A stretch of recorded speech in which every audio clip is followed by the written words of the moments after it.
Welcome to The Late Show, everybody. I'm your host, Stephen Colbert. Listen. Amazing. Amazing. Are you guys enjoying March Madness? Speaking of madness, Donald Trump. We're on the brink of another crisis, because it really feels like Donald Trump is gearing up to fire special counsel and guy wondering how much he'll get for his book deal, Robert Mueller. This past Saturday, Trump's attorney and shaved Peter Pettigrew, John Dowd,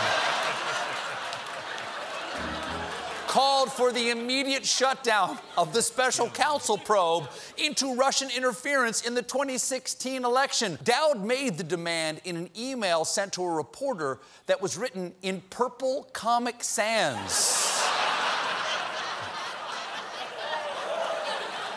Really?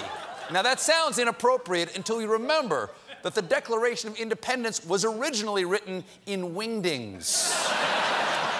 Yeah, but what really worries folks is that the next day, Trump tweeted, "Why does the Mueller team have 13 hardened Democrats, some big crooked Hillary supporters, and 0 Republicans?" Another Dem recently added, "Does anyone think this is fair? And yet there is no collusion." Yes, you heard him. Hardened Democrats, okay? You don't want to mess with them.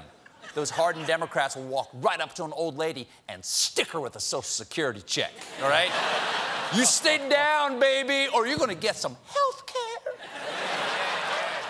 Because you look like you need it. You might need a little bit of help. By the way, that's my Democrat.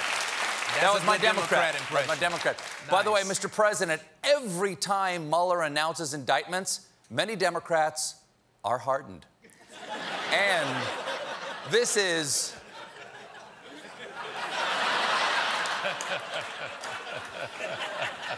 That's based on a true story.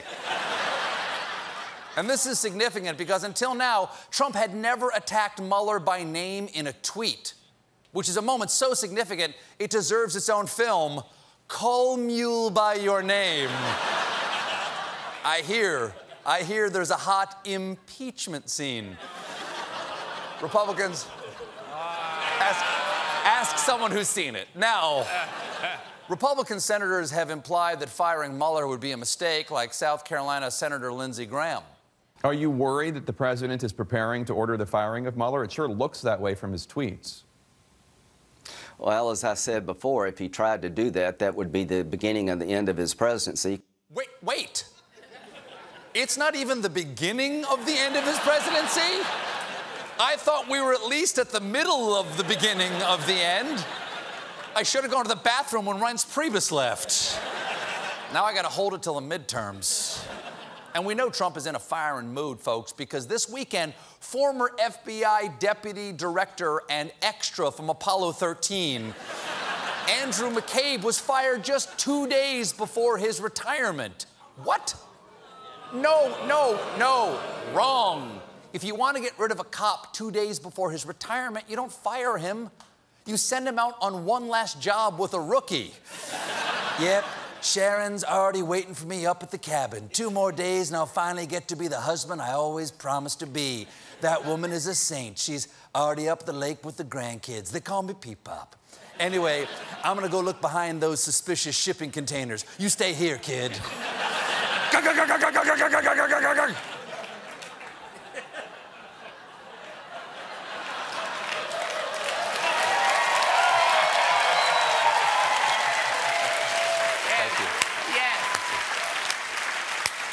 Peabody, please.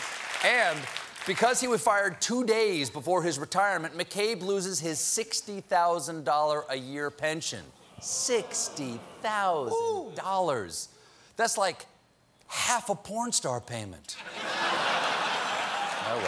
Oh, well. And here's the thing. The reason McCabe was going to be fully vested in his pension on Sunday is because it was his 50th birthday. Yeah, in fact, Trump sent him this card. Happy 50th birthday. You're not getting older. You're getting fired. That's nice. That's nice. Thanks very much. Now, this could all be perfectly innocent. McCabe had been under investigation by the Inspector General of the FBI. So to avoid looking like he's trying to shut down the Russia investigation, all Trump had to do was not dance on McCabe's grave.